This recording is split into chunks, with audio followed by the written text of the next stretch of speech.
पहिरो गएको जस्तो भयो। गाइस अब हामी लक्ष्य गाउँबाट हिँड्दैछौँ। अब यो उखालो गइरहेछौँ। हाइकिङ चाहिँ सुरु भएको छैन। राम्रै देखेर आमा राम्ररी हुनुहुँदो रहेछ, बोजू राम्रो हुनुहुँदो रहेछ।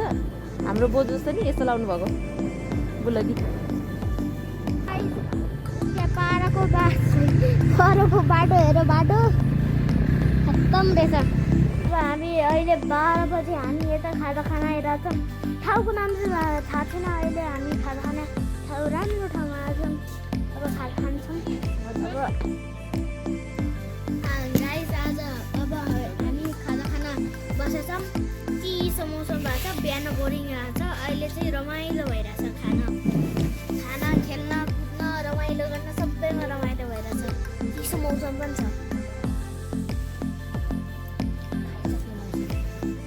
अब हामी बागमाथि पुल पुग्यौँ। भर्खर बागमाथि पुल पुग्यौँ। अब हाइट त बाँकी नै छ, ट्रेक पनि भन्दा हुन्छ। तर पुल खतरा छ। बागमाथि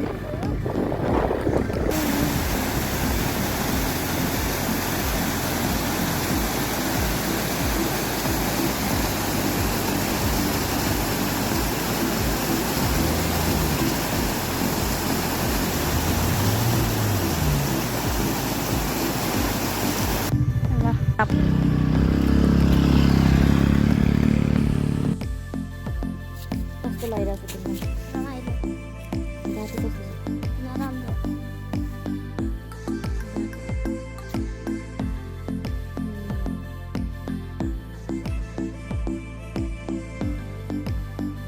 गाइस अब हामी होमस्टेको धेरै नजिक पुगिसक्यौँ। धेरै त होइन, पुगेको छैनौँ तर नजिक पुगिसक्यौँ। अब हामी कतिखेर पनि होमस्टे पुग्न सक्छौँ। अब बाटो पनि यस्तो खराब छ, बाइक पनि यसरी गइरहेछ।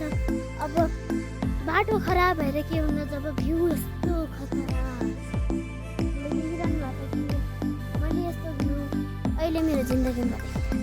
त्यति होइन, मैले धेरैवटा भ्यू देखेको छु। गाइस हामी बल्ल लडी बडी गरेर हामी एउटा होमस्टेमा आयौँ। त्यो होमस्टेको नाम हो साङटाङबा खाजा घर होमस्टे। उता गाई बाख्राहरू छ, कुखुराहरू छ, अनि उता गाडीहरू छ। म अब तल हजुरलाई देखाउँछु कसरी। यता तल धेरैवटा चिज छ। जे भए पनि कुखुरा राम्रो छ। कुखुरा राम्रो, कुखुराहरूको कलर राम्रो छ। मैले त्यो भन्न खोजेको हो। म हजुरलाई तलको भाग देखाउँछु। अब हामी उता गइरहेछौँ। उता आमा लुगा धुँदै हुनुहुन्छ। यो के भन्छ, केराको रुख भन्न सक्छौँ। उता कुखुराहरू छ, अझै बाख्राहरू खै हुँदै थियो। बाख्राहरू यता बस्छन्। त्यहाँ मेरो मम्मी हुनुहुन्छ। यता होमस्टेको बाजे हो। अब यस्तै हो। यहाँको फलेको चिज, सागपात, यताउति हामी रमन्टी गरेर जाइन्त्रमा खुवाउने सुताउने। कसैले जाइन्त्रमा नराम्रो नरमाइलो पारेर मुख आधार पारेर हामी बोकिन आउने पाहुनाहरूले चाहिँ 12 बजी आए पनि, 1 बजी आए, रातको 1 बजी आए पनि हामीले खुवाइरहेको पनि हो, गरेर पनि हो। हामी अब 10 जना 15 जना 20 जना 50 60 जना आए पनि हाम्रो आनन्दसँग माटो घर यो अर्ग्यानिक सबै थो। यहाँको फलेको चिज, सागपात गोलपाटदेखि लिएर हाम्रो यहीँ फलेको चिज खुवाउने हो। हामी कुखुरा लोकल खुवाउने, लोकलै खुवाउने। अनि सस्तो पनि छ नि होइन बाजे? सस्तो पनि हो। हामी अन्य ठाउँमा पस्यो भने 1000-1500 लिन्छ। हामी कहाँ चाहिँ 500 खुवाउने सुताउ। त्यो चाहिँ भित्र जानु। यहाँ आउनु दौरा बालेर किचन के अरे भात पकाउने। हजुर। अब बाजेर लिएर भात गोर्खा छैन। कति सफा कस्तो लाग्यो छोरो तिमीलाई? बिहान त तिमी आउँदिन भन्दै थियो त नि। बिहान अल्छी लागेको थियो नि, अहिले त राम्रो लागिरहेको छ।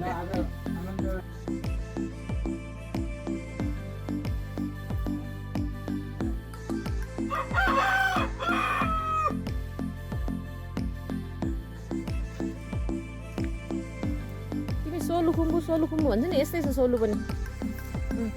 यस्तै हो। गाइस मैले अर्गानिक दही पिइरहेछु। तर अर्ग्यानिक दही चाहिँ कस्तो भयो अरे? अर्ग्यानिक दही जाँड जस्तो भयो अरे। जाँड जस्तो छ तर मिठो छ के। गाइस अहिले हामी जुन होमस्टेमा बसिरहेको छौँ त्यो होमस्टेको बारी बोट सबै एकदमै राम्रो र एक्साइटिङ छ। एक्साइटिङले भन्दा धेरै एक्साइटिङ छ। रमाइलो छ, यता शान्त हुन्छ। धेरै रमाइलो हुन्छ। एकछिन नबोलिकन डे 1 होमस्टे सेट हो मजा लिइरहेछौँ। अब हामी ट्रेकिङ गर्न कतै अब जाने लाग्छौँ। बस पानी खाएर जान्छौँ। पानी त खाइ सुरु भयो बल्ल बल्ल।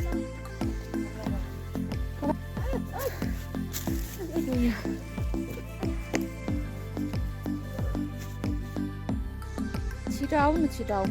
थाक्यौ? ज्याकेट खोल्छौ बाबु? कहाँ रुख चढ्नु लाग हिज निन्द्रामै हिँडिरहेको थिइस् क्या हो?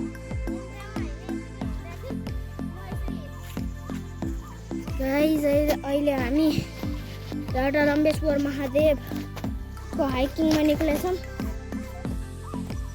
उता मेरो मम्मी हुनुहुन्छ बस्दै, उता दिदी पनि आउँदै हुनुहुन्छ। ए कुकुरको आवाज, यो कुकुर भाइरल जस्तो छ।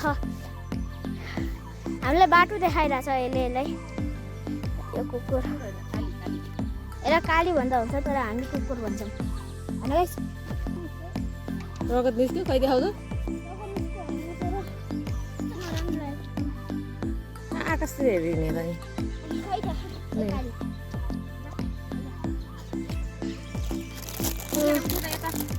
कुकुर हमारा साथी है। बिस्कुट खाना हाजिर है। कसरी दिएको उता देऊ न। राम्ररी देऊ न, दिनु न। सरी त्यो एउटा ए त पनि हर्लिस खाने?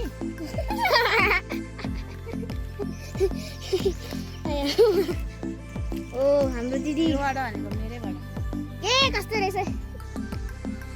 यहाँबाट आउँदाखेरि के भयो अरे तिम्रो ब्यालेन्स मिलेन अरे? यताबाट झन्डै झडिन।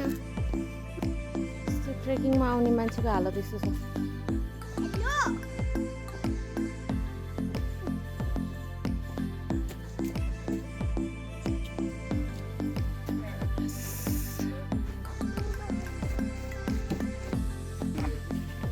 यहाँ छ सानो मान्छे, बाठी मान्छे। यसो गर्देऊ के खाएको बिहान बिहानै? मिठी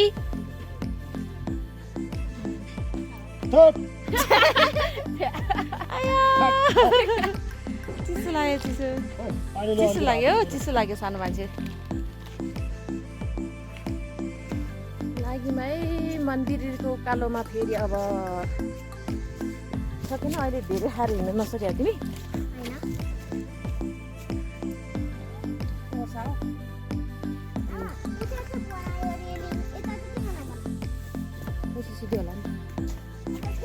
गाइस उता मन्दिर चाहिँ उता हो। बाटो चाहिँ यस्तो खतरनाक छ। उता उता जान्छ। अनि उता चाहिँ मेरो मम्मी आउँदै हुनुहुन्छ। उता आरामले स्टाइल मानेर। अनि उता दिदी पनि हुनुहुन्छ। डाँडा रम्बेश्वर महादेव यस्तो उचाइमा छ।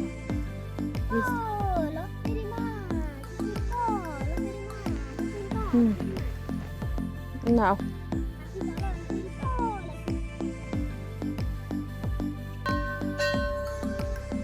महादेव गयो। उता पनि छ, उता पनि छ। सानो भाइ भेट्यो, निन्द्रामा यत्रो ठुलो घाउ बनाएर बसेको छ होइन? शनिबारको दिन पैसा उठाउन आएको हो? खान्छ? खाना खायो? हो तिम्रो टाउको घाउमा चाहिँ औषधि लाऊ है केटा।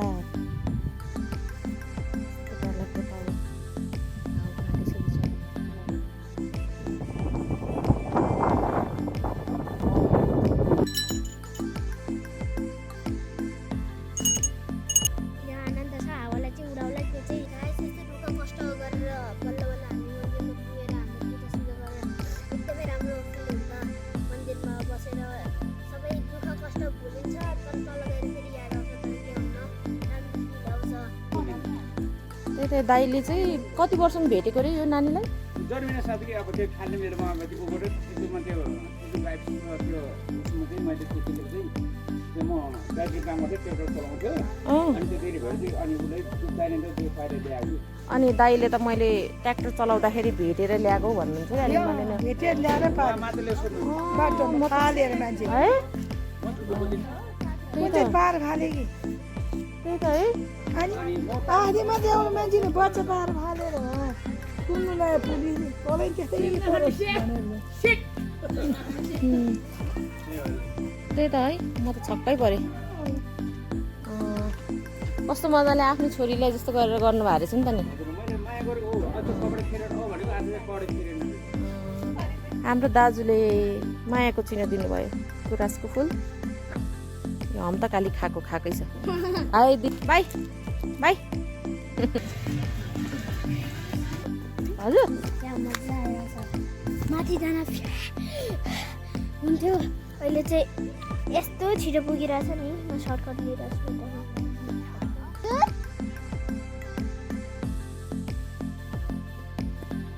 डे टुको हामीले मन्दिर ढोगेर तल आउँदैछौँ सर्टकट धेरै लिइरहेको छु म मलाई बाटो याद छ त्यसले म सर्टकट अब 1 घन्टा हिँडाइमा पर्छ माथि पुगे हजुर उति मन्दिर ढोकेर आएको काठमाडौँ ढोका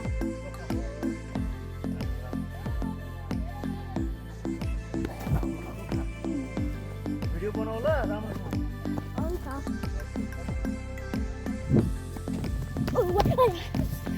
अब होमस्टे पुगेपछि हामी खानासाना खाएर घर जान्छौँ अब म भिडियो यतै एन्ड गर्छु अब नेक्स्ट टुर कहिले हुन्छ हामी पनि नयाँ भिडियोसँग आउँछौँ बाई बाई